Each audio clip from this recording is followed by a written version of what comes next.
February 3rd, 1880. Midnight. Shadows gather along a country road in Ontario. Bound by an oath, the mob's mission is secret, but what happens next will become legendary. There's blood involved, and there's death involved, and there's mystery involved. Now, for the first time, one of Canada's foremost detectives will re-examine the mass murder of the infamous Donnelly family using modern investigative techniques. I'm not interested in reading about the folklore of the Donnelly case. I'm interested in moving right to the facts. He will go through the family's final night, minute by minute, once and for all putting faces on their killers and exposing a widespread conspiracy.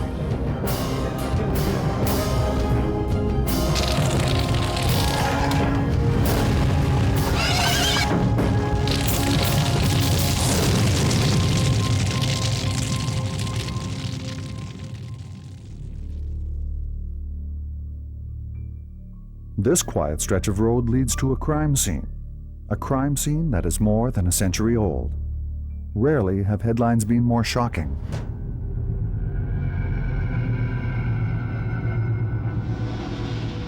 Five members of the Donnelly family wiped out in a single night. A mother and father, two sons, a niece. The controversy still lingers, but the clues to the mystery lie buried in the past.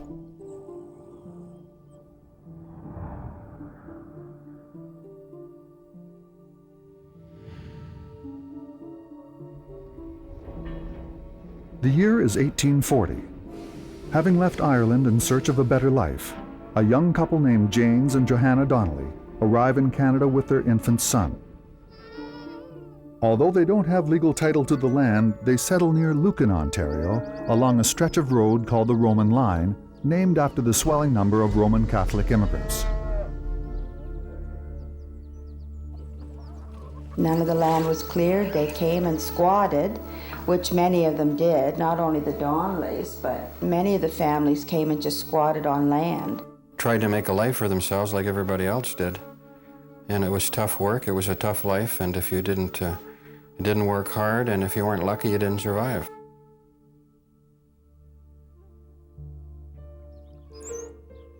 In the years that followed the Donnellys' arrival, Johanna gives birth to 6 more boys and a girl.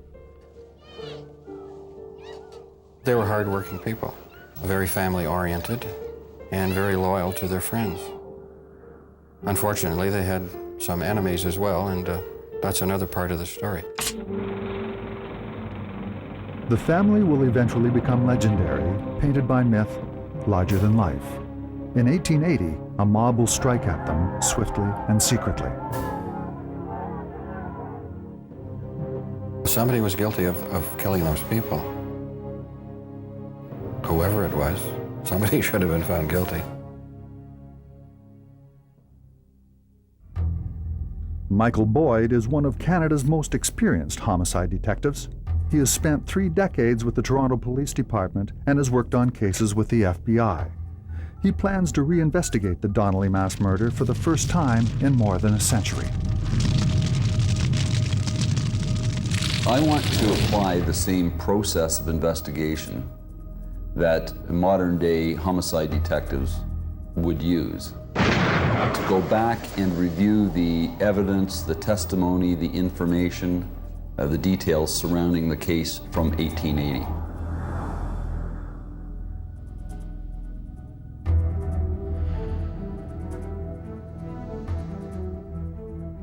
Given the passage of time, the details of the 19th century crime scene are best preserved in original eyewitness accounts. Outside of Hamilton, Ontario, Michael Boyd seeks out preeminent Donnelly historian and former lawyer Ray Fazekas. Hello, Ray. Hi, Mike. Ray, what do we know about the crime scenes? What we know is what we learned from the neighbors, and then the police officers from London arrived on the scene. February 4th, 1880, 2 a.m., near Lucan, Ontario. the Donnelly farmhouse lights up the sky. By dawn, a family's home is reduced to ash. There wasn't much left of the Donnelly farmhouse by the time the police got there. It was pretty much a smoldering ruin. Now, according to the testimony of Constable Alfred Brown, he says, we found four bodies. There were two bodies lying together near the stove in the kitchen. That would be right here. And also another body was lying between the kitchen door and the door going into the front room. And that would be right there. The other body lay near the front door. I saw blood on the ground in front of the house, about 10 feet from the house.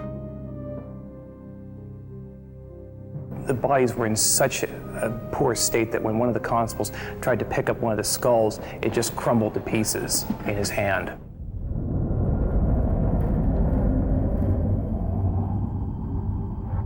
As news spreads, locals learn of another tragedy down the road, where a fifth member of the Donnelly family has been gunned down.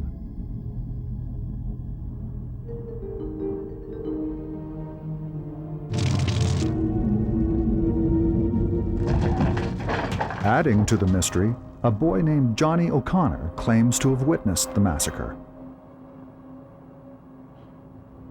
Well, Mike, here we have the original testimony of Johnny O'Connor. Some people said that Johnny O'Connor was too young to have been very much reliable. I see. So his evidence was being questioned? Apparently not relied on. Along with looking at the boy's testimony, Michael Boyd plans to carry out a step-by-step recreation of the night of the murders. Before he goes any further, he needs to put together the rest of his team. In Lucan, Ontario, Boyd meets with Sheila Hodgins of the Area Heritage Society. It will be Sheila's job to recreate the layout of the crime scene using a similar 19th century cabin as her starting point.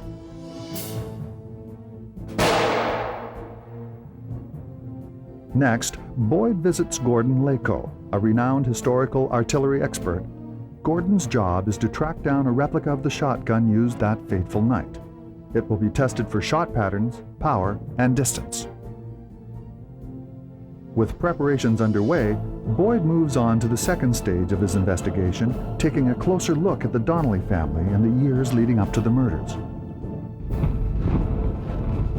For a family to be massacred by a mob of people suggests to me that there was some motivation built up.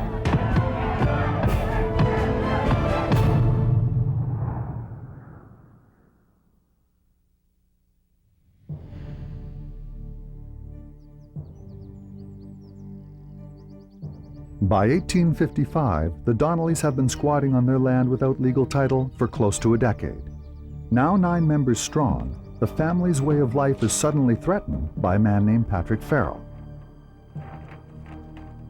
Farrell has leased the Donnelly land for the absentee landlord, but James Donnelly believes his years of hard work have earned him a right to the property. A judge divides the land between them, a solution that satisfies no one. Across their new property line, hatred grows. It reaches a climax at a local land clearing party. The story was that apparently Patrick Farrell and James Donnelly were drinking quite heavily, insults were made, and the next thing you know, these two guys were fighting each other. In the heat of the skirmish, James Donnelly reaches for a handspike.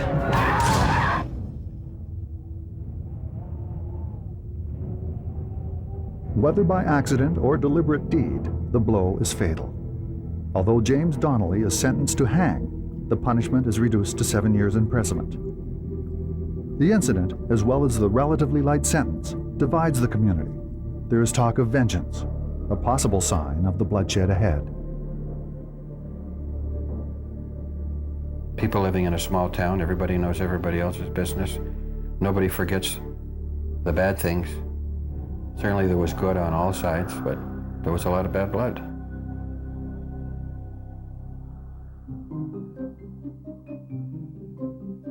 This is Michael Boyd's first visit to the Roman line outside of Lucan, Ontario. It is in this very area that the 7 Donnelly boys gained their infamy while their father sat in prison. Just up the road lies the scene of one of Canada's worst mass murders.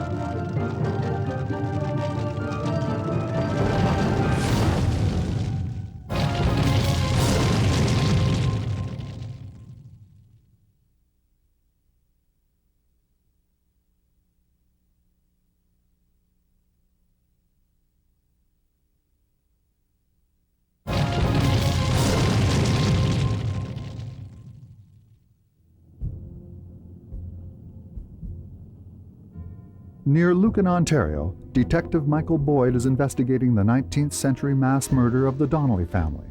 He takes his first look at the legendary family's land, now owned by Robert Saltz, a man who helps keep the Donnelly story alive.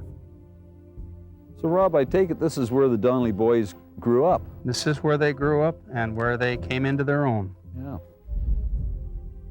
It was on this very site in the early 1860s, with their father James still in prison, that the Donnelly boys came of age, under the guidance of their mother Johanna. She must have been a very strong woman to raise those boys, to run the farm, and to keep things going. It was a big job. She was a very dominant person, but she would have to be to control all those boys. Local legends will eventually portray the boys as monsters, evil troublemakers beyond the reach of the law. The myths are that they were like a mad gang around the township. The myths that the men were bigger and stronger and, you know, almost giants in size.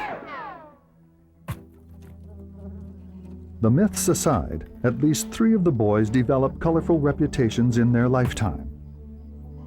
James Jr., the eldest, is known as the Wild One, a heavy drinker with a quick temper. William is considered the brains of the family. Tom, the youngest boy, is also the strongest. Large in number and strong in character, the Donnelly boys polarize the community. They have close friends, but also strong rivals. When quick-witted William Donnelly marries a woman named Nora Kennedy, he makes an enemy of her brother John, a man who is angered that his sister would marry a notorious Donnelly boy. For Detective Boyd, learning of John Kennedy's grudge against William Donnelly highlights where his investigation needs to go next. In a murder case, a search for motive is key. He meets again with historian Ray Fazekas, this time at the University of Western Ontario Archives. Ray, I now know a lot about the Donnellys, but I have to find out who would have a motive to kill them.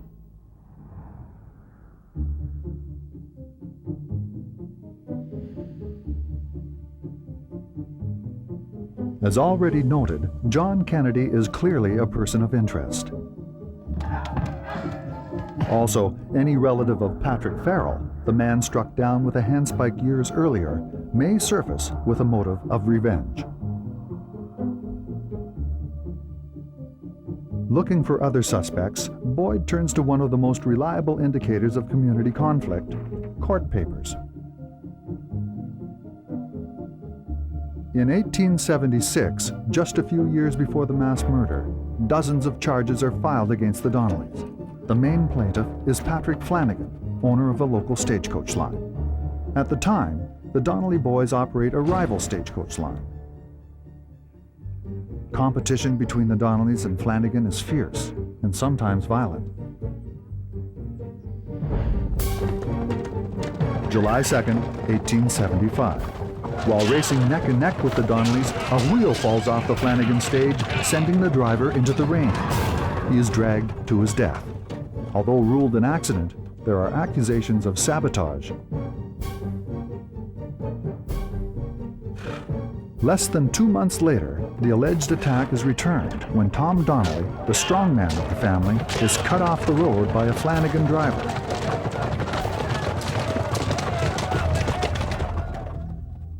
Whether justified or not, the Donnellys receive most of the blame in the crime wave that follows. It is a period in Lucan's history now known as the Reign of Terror.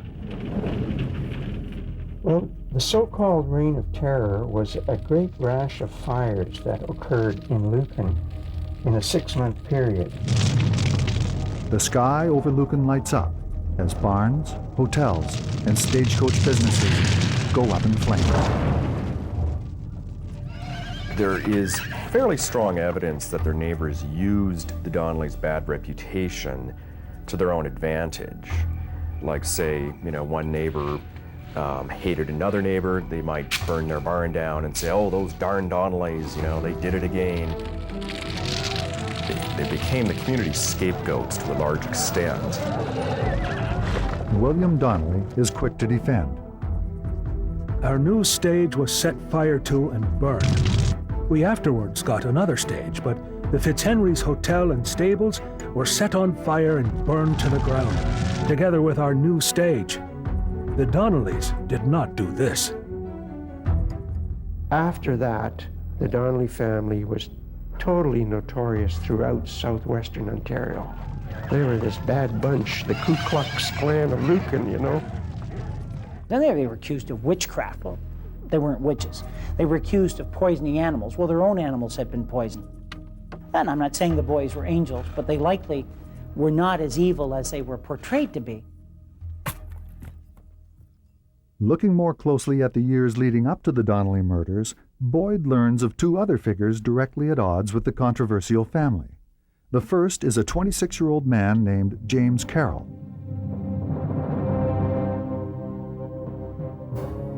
He kind of set himself up as the champion of the anti-Donnelly people, and so eventually he got himself appointed a constable. I think a great many of the charges were trumped up. James Carroll was just trying to grasp at anything he could use, legal or otherwise, to get them out of Bedell Township and become the hero of the community.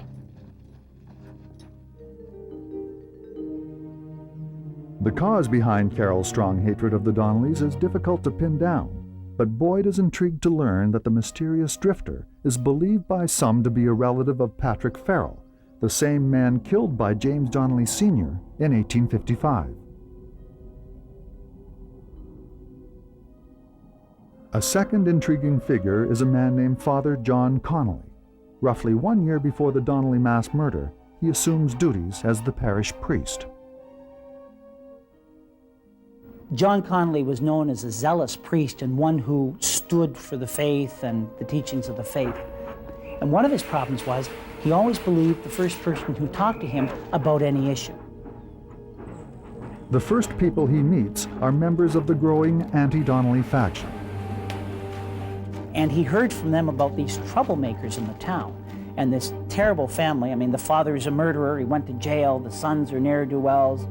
Next thing you know, Father Connolly's there in the pulpit saying things about the Donnelly family, that there's a bunch of people living in this parish that I'm going to straighten out. And, it just went from bad to worse. Father Connolly soon goes beyond preaching. He announces the formation of a peace society to help stamp out the epidemic of crime in the area. They signed an oath in the church to keep the peace. My take on it, just my theory and my logically thinking, that it was probably formed with good intent. But Detective Boyd finds something ominous about the oath book of the Peace Society. Suspect John Kennedy is a prominent member, as is James Carroll, rumored to be the leader of a more militant inner group. For the first time, the anti-Donnelly faction appears to be working together as a group. Initially, the purpose was to prevent crime, and eventually it very quickly became dedicated to let's do something about the Donnellys. For Boyd, it is time for a critical stage of his reinvestigation. He is ready to take a minute-by-minute look at the night of the legendary crime. It's one thing to read about it, it's another thing to actually be there, to almost get your head into that scene as it's being described and as it was at that time.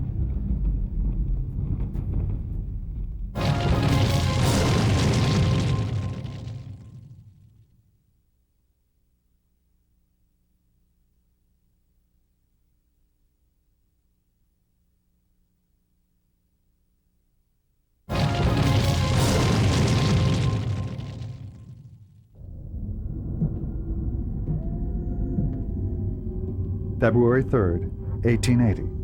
In rural Ontario, it is a cold, bright winter's night. A mob slowly gathers. Some had clubs, some had axes or hatchets, a couple of them had guns.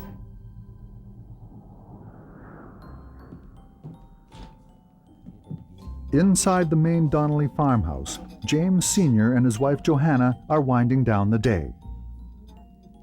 3 others are present: Tom Donnelly, the youngest son, Bridget Donnelly, a relative from Ireland, and a 13-year-old boy named Johnny O'Connor, the son of a family friend.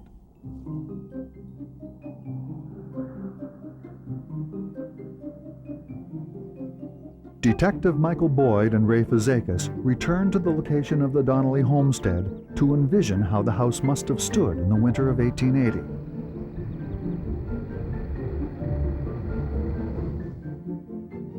Next, they meet with Sheila Hodgins, who has reconfigured a similar homestead to match the Donnelly farmhouse on the night of the murders. They prepare to go over the murder minute by minute, using the controversial testimony of young Johnny O'Connor as a guide. A single candle burns. It is extinguished just before midnight.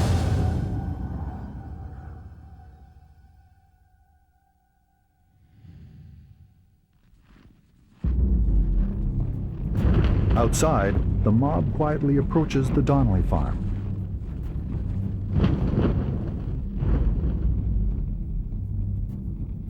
One man enters first. He lit a candle, took it into the small bedroom where Tom was sleeping. He handcuffed Tom. The move ensures that the strongest Donnelly won't be able to defend his family. With Tom handcuffed, the intruder wakes James Sr.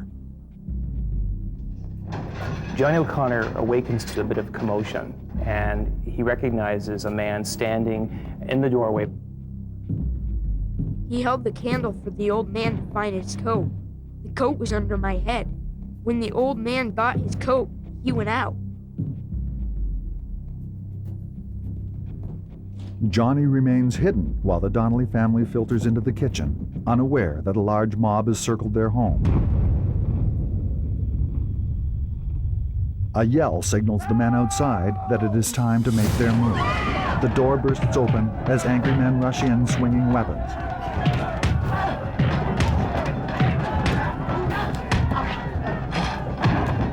A frightened Johnny O'Connor hides beneath the bed. He listens as the murderous mob beats the Donnellys. He slides behind a clothes basket, sure that he will meet a similar fate. Tom, he fought his way apparently out of the kitchen and through the front room, ran through here. Johnny hears Tom intercepted outside the house. He is beaten, then dragged back in. I heard them throw him down on the floor. Then the fellow hit him with 3 or 4 whacks with his spade.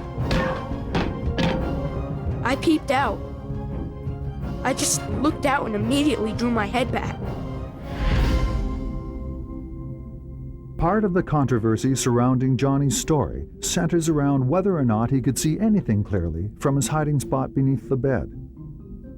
And what I'd like to do, just get some sort of sense as to what Johnny O'Connor could see, because he mentioned talking about seeing the foot of the stairs and also being able to look out and actually see some of the suspects. Yes, and I can see the end of the staircase right now. And what he said under oath, I think I could see the same thing right here. With dead and dying members of the Donnelly family sprawled across the floor, the mob prepares to cover their tracks. They began to spread coal oil over the house and the bodies, and then they set it on fire.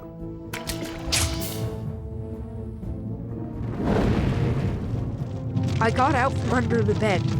I went to the front room and saw Tom dead on the floor. Then I ran out to the kitchen. The old woman was lying between the door from the front room into the kitchen.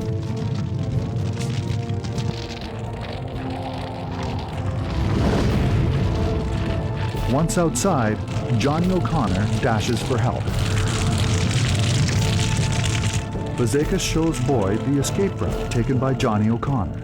It leads out of the Donnelly yard and over to a nearby farmhouse owned by the Whalen family.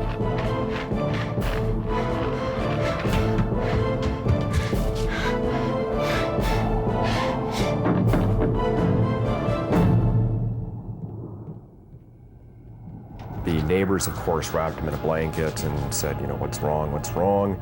And Johnny stammered out that the Donnellys were dead and their house was burning. Furthermore, the boy claims to have recognized faces in the mob. And the first thing the Whalens say to him is, shut up. You know, you're going to drag us all into court if you say this. Inside the replica of the crime scene, Detective Boyd makes a telling discovery. According to Johnny's story, bodies lay in specific locations when he fled from the house. Johnny O'Connor actually saw and was confronted with two bodies as he ran out. And he describes the two and where they were located. These locations correspond exactly with where police found bodies the following day. It makes sense. It adds credibility to his account. In 1880, due to his young age, Johnny O'Connor's story will be greeted with skepticism. For Michael Boyd, a modern investigative technique called SCAN, or scientific content analysis, may put the speculation to rest once and for all. SCAN analyzes written testimony for signs of truth or deception. It is a kind of lie detector that can reach back into time. I personally have used it on approximately 300 cases, and I can't find any flaw in the technique at all. I'll be looking for evidence that the person speaking is making a firm psychological commitment to the words that they are describing. In some cases, people's words betray their actions. What I'm seeing is the use of pronouns, William talking in first person past tense. I'm looking at the verb choice that he's making and the words that he's using. Boyd notices many telltale clues in Johnny's testimony, but before he reaches any final conclusions, he first needs to follow the tragic events of February 4th, 1880, to their bitter end. After leaving one farm in flames, the mob approaches a separate Donnelly homestead. Inside, second son William is oblivious to what is now coming his way.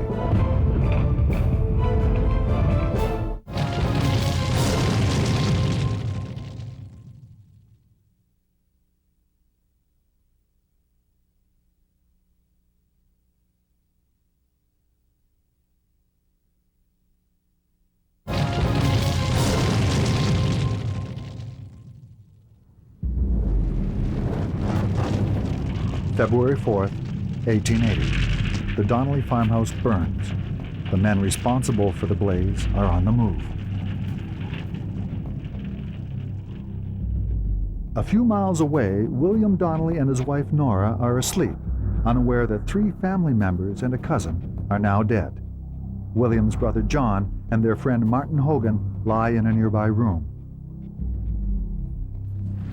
Around 2 a.m., the mob approaches.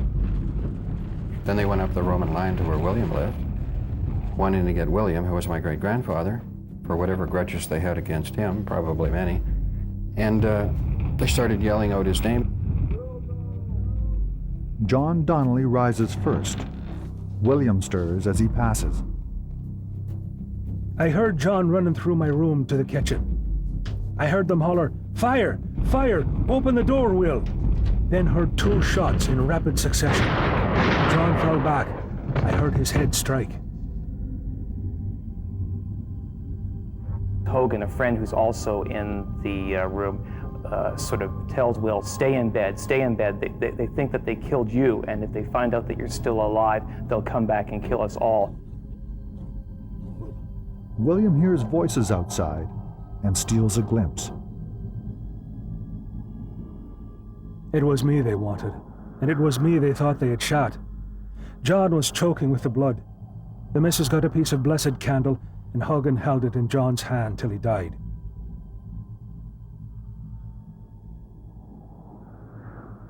Thinking their mission accomplished, the mob vanishes into the night. In total, 5 Donnelly family members have been murdered in the span of a few hours.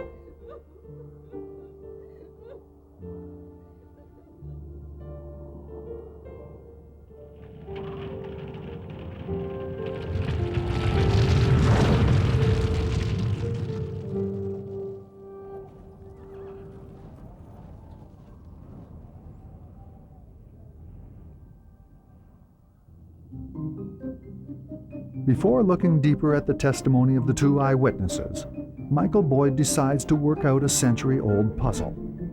It is believed that the gunmen were right outside the door when they fired at John Donnelly. If so, how could they have mistaken their target, leaving William Donnelly alive inside?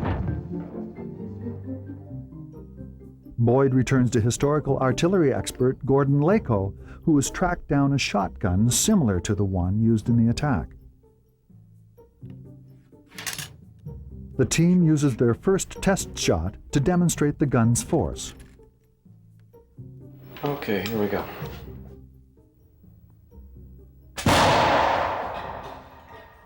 Well, I think good heavens is the only word for that. Yeah, that's powerful. Just gives you an idea just what that kind of shot would do to a human being. Next, a distance test.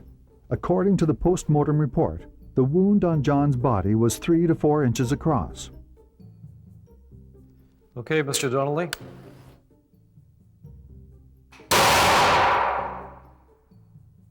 It's fairly dramatic. Despite the force, the spread is too narrow from this range. They try again, this time from a distance of 7 meters or 21 feet.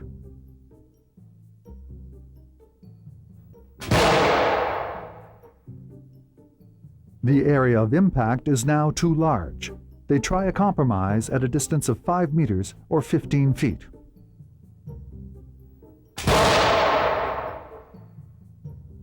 They have a match. Their conclusion overturns a long-held belief that may reveal how William escaped with his life.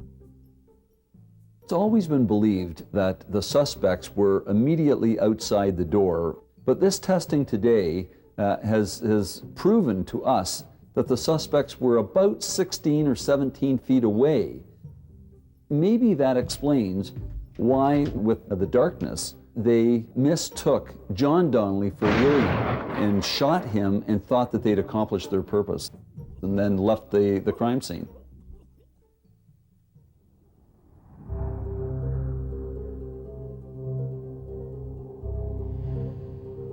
February 4th, 1880. John Donnelly lies cold. The main Donnelly farmhouse sits in ruins.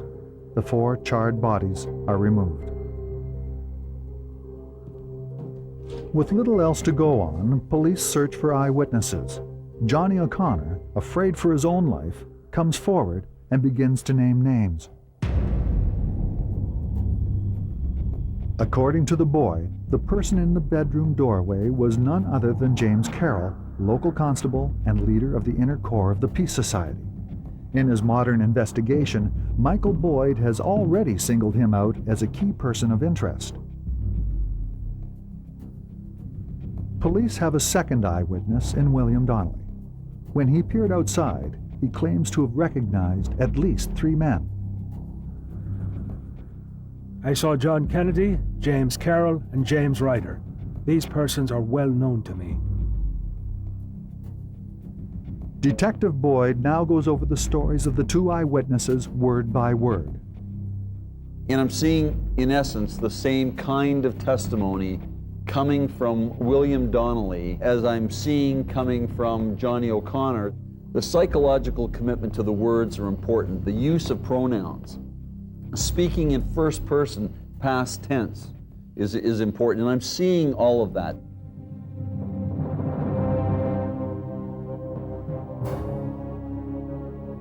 William Donnelly claims to have seen others as well. Based on the 2 eyewitness accounts, 6 men in total are charged. At the top of the list are James Carroll and John Kennedy. For Michael Boyd, these two names come as little surprise. His modern investigation has already shown that Constable James Carroll and William's brother-in-law, John Kennedy, held long-standing grudges against the Donnelly family.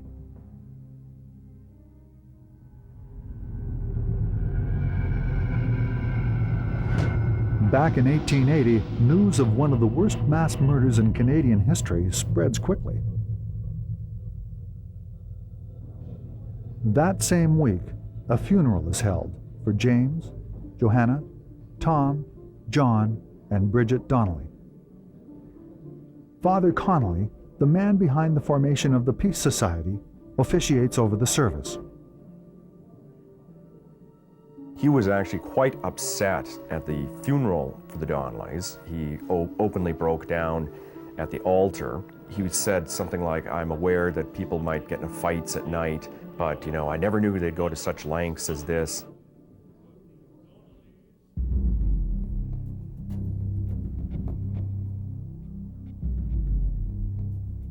A trial date is set for the fall, but despite the two eyewitnesses, pitfalls begin to surface as the community closes ranks around its own. Few are willing to speak of the Peace Society and its membership, and few come forward with information about the mob. They were all terrified. Everybody was living in fear after that. After those people were butchered and burned to death, and no one was talking to anybody because who knew when it was going to be, who was going to be next.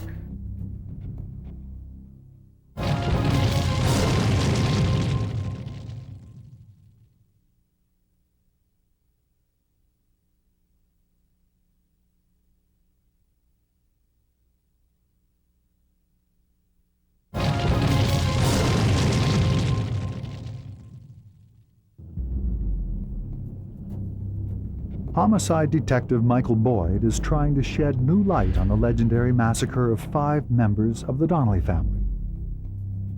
Having recreated the night of the murders, he sifts through documents related to the trial that followed, a trial that captivated the entire country.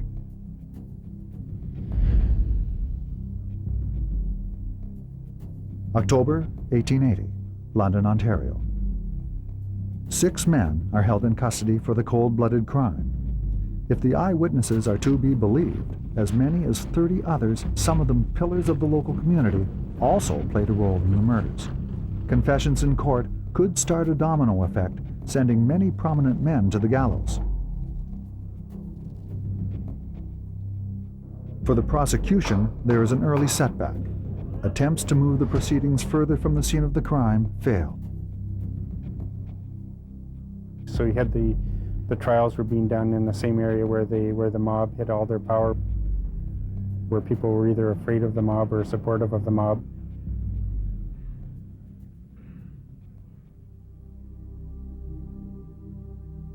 Presumed mob leader James Carroll is the first to face the court. With little physical evidence, the case against the accused rests squarely on the shoulders of the 2 eyewitnesses, William Donnelly and young Johnny O'Connor.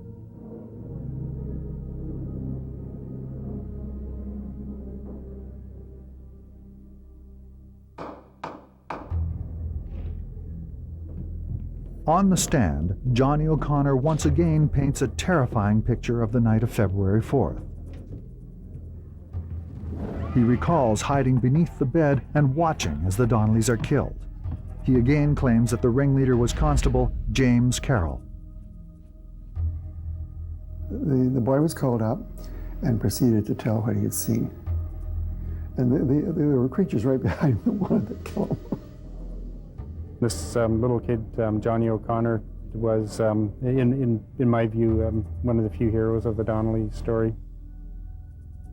In court, William Donnelly is next, recalling the slaying of his brother John and the figures he glimpsed when he peered outside. For the surviving members of the Donnelly family watching the court proceedings, there is a firm belief that justice will soon be done. After a week of testimony, the jury retires, but they have trouble reaching a verdict. There's the truth about what happened, then there's the proof about what happened, and then there's the what's the jury going to do about it?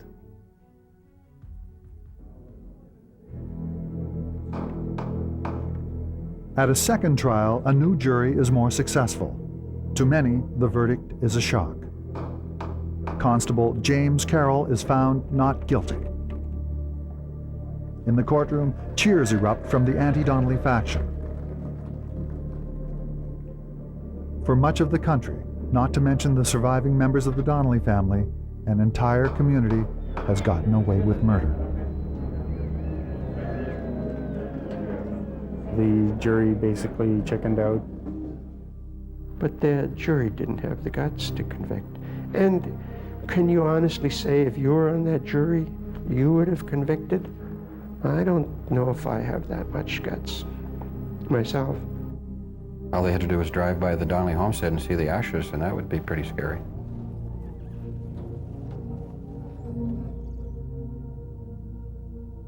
With ringleader James Carroll acquitted, the Crown has no choice but to drop charges against the remaining 5 men. The second verdict was really like the stake through the heart of justice. No one was ever punished for the Donnelly murders. No one was ever found guilty. No one served major prison time or was hung for that. And because of that, there is no ending to the story. There's no closure.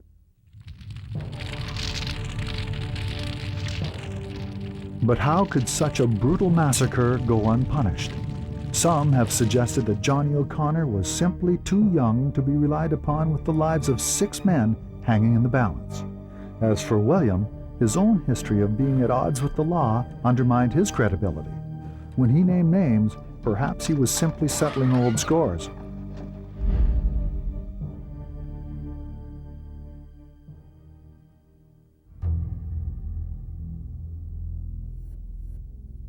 Detective Michael Boyd's reinvestigation has already proven that the accused men had clear motives. But now, using the tools of scientific content analysis, or SCAN, he has turned up the most damning proof to have surfaced in more than a century. According to Boyd, there is now little doubt that Johnny O'Connor and William Donnelly were both telling the truth about what happened and who they saw on that cold February night in 1880. At no point in the statement do I see any evasiveness in any of their testimony. Nowhere do I see them trying to back away from making a firm psychological commitment to the words that they're using to describe the experience that they lived. That's, in essence, they're telling the truth. Their testimony is truthful, and therefore it ought to have been seen as being credible. They have passed a lie detector test capable of reaching back in time.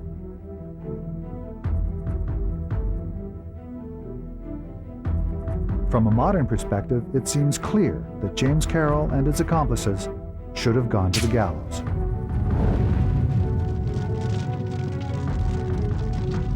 Based on a re-examination of the evidence and with the support of Michael Boyd's modern investigative techniques, it is my opinion as a lawyer that if the case were tried today, the jury would convict the men accused of the Donnelly murders, find them guilty.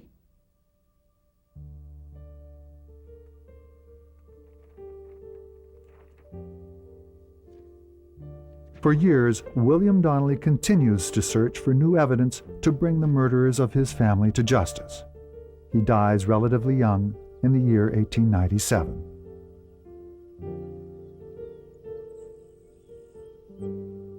History now seems to show that the Donnellys were blamed for far more crimes than they ever could have committed. But if they were scapegoats in life, they were even more so in death. They, not their murderers, became the legendary villains beyond the reach of justice. Perhaps myths of an uncontrollable family helped appease an entire community's guilty conscience.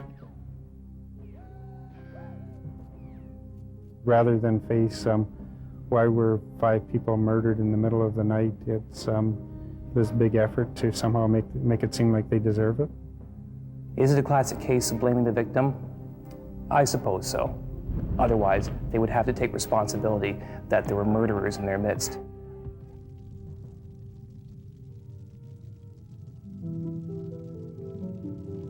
I just feel sad. I feel sad for everybody concerned, because I'm sure that as a descendant, I feel sad that justice wasn't done. So there comes a time when you have to bury the bad blood and just move on. It's not my fault, or it's not the descendants of James Carroll's fault for what happened 120 years ago. It's time to move on, that's all. You don't rest well as long as you're seeking vengeance, or as long as you hold a grudge. And I hope the grudges are all gone, for everybody's sake, for the people of the community, for the vigilante descendants, and for the Donnelly descendants. Move on and sleep well.